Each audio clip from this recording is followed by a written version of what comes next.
Hello, my name is Marion Christina Rohrleitner. I'm here in my home in El Paso, Texas, very close to the campus, which is one of the main reasons why I'm here in the United States. I'm originally from Innsbruck, Austria. I moved to the United States in 2000 to pursue a PhD in English, and then I found my home and my job in El Paso, Texas 14 years ago. And I'm really looking forward to sharing some of my food stories with you and some of my stories of my mom and my grandmother, who were much better cooks than I am. I am really excited to share especially one recipe with you, which is going to be an Apfelstrudel, which is a historically Austrian recipe. And Austrian food really means a mix of very different cultures. So where I'm from in Austria is about 30 minutes north of the Italian border. It's a bilingual region, a historically contested region, which is maybe why I felt very drawn to El Paso, Texas. And so the food in Austria, especially the part of Austria where I'm from, is really a mix of many different cultures. So most of the food I grew up with was a mix between traditionally Tyrolean food, which is farmers' food, which is food that has been recycled from leftovers. It's a working class people's food. So I don't make it as much, because it's very, very labor intensive, and also it's very heavy because this was for farmers who worked physically for 14 hours every single day. The food that I cook more, that was another major influence in my life, is Italian food. Most of my family has strong connections to Italy, especially northern Italy. And the third major influence in Austrian cuisine is Bohemian cuisine, which is mostly the desserts, what we call Mehlspeisen, which basically means flour-based dishes. And so Austrian cuisine is kind of a mix of all of those. And just like Austrian culture, there's a huge encounter between East and West. I would argue that Austria is much closer to Southeastern Europe and Central Europe than Northern Europe. And so that all of that is reflected in the cuisine. So some of the dishes that I grew up with, that my mom made very well, and my grandmother made them even more because she very much grew up on a farm, and so was very familiar with not only cooking, but also preparing meat, for example, milking cows, making butter, churning butter, making cheeses. So my grandmother still had all of these abilities that I unfortunately no longer have. So one of the dishes that is kind of the quintessential, I would say, Tyrolean dish is called Speckknödel, which means something like bacon dumplings. Bacon, I found out when I moved to the States, is very different in the States than the Speck that I know in Austria.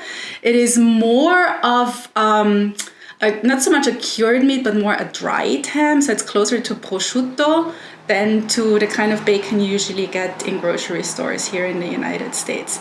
And so that's one of the foundations of the dish. The other foundation is stale old bread. So again, this is about recycling food that is too precious to throw out. And so you use what you have, even if it's already stale old bread, and you use that as a foundation for the dumplings. They get mixed with eggs and milk, a little bit of flour, and the bacon if you have it, and usually also some onions.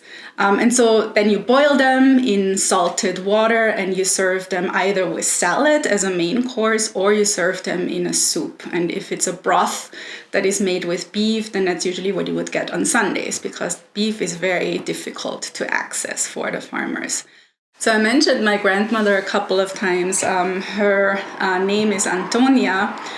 She was born Antonia Matoy, which is actually a name that comes from the French part of Switzerland. There's some really interesting stories about my grandmother's background. There is a rumor that my grandmother's maternal family's background was Roma, which of course was a very difficult ethnic group to be part of, especially in the 1930s and 40s, and so that was very much covered up by the family history for a long time. But my grandmother had a very rebellious spirit. So if I could share one of the stories of my grandmother's, which is probably my favorite story of all times. So my grandmother grew up in rural Austria. Sex education does not exist. This is a very, very Catholic part of Austria. All of Austria historically is very Catholic. And my grandmother, at one point when she was 16 years old, found herself pregnant. by my grandfather, and she was immediately thrown out of the house by her parents because this brings, of course, shame to the family. My grandfather's parents allowed her took her in.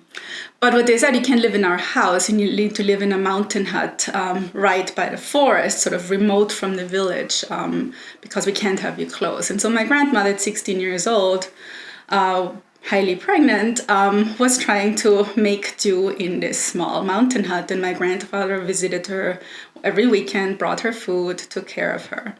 And so the village priest got wind of this and was very upset that this shameful girl is living in this mountain hut, and sent the police officer. And so the police officer knocked on my grandmother's door. She was 8 months pregnant at this moment in time, 16 years old, unmarried. Not a good situation to be in Tyrol in the 1920s. And so the police officer asked her, said, the village priest sends me, he's very concerned about this young man who visits you every weekend, and he wants to know where he sleeps. And my grandmother, without skipping a beat, allegedly responded, "Thank you. Please tell the priest that if he tells me where his cook sleeps, then I will tell him where the gentleman sleeps who visits me every weekend." So that's my grandmother's rebellious spirit, which translated into the way she lived her life all her life. So I just love that story.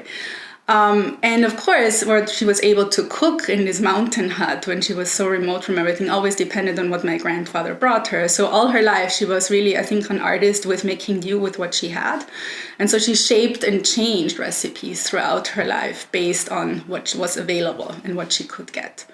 Another, I think, really prominent dish that my grandmother made brilliantly, and which I hated. It's really the only dish I did not like that she made, and it's called Kuttelsuppe, which roughly translates as tripe soup. And so Kuttelsuppe is another one of those examples of using every single part of the animal, because these are poor farmers. They're not going to get a prime cut of steak. They're going to get the interior organs. And so a lot of these dishes, especially in Tyrol, are interior organs, which I'm not so fond of. And so I remember my grandmother one day when I was maybe 5 or 6 years old, cleaning tripe in her kitchen, and I almost threw up, and I thought, what is this? This is appalling. I will never forget the smell. And what's really curious about this is when I came to the city of El Paso and I was hosted very lovingly by my future colleagues, one of the specialties in El Paso that they were praising is called menudo. And of course, I was curious and I wanted to try it. And so I took my first taste of menudo and I very quickly realized, oh, this is tripe soup. And thankfully, there's a lot of chilies in this particular version of tripe soup so that it covers up some of the tripe smell and taste. So I kept a straight face because I really wanted to get the job, and I also really did not want to offend my colleagues. And I ate menudo once and never again.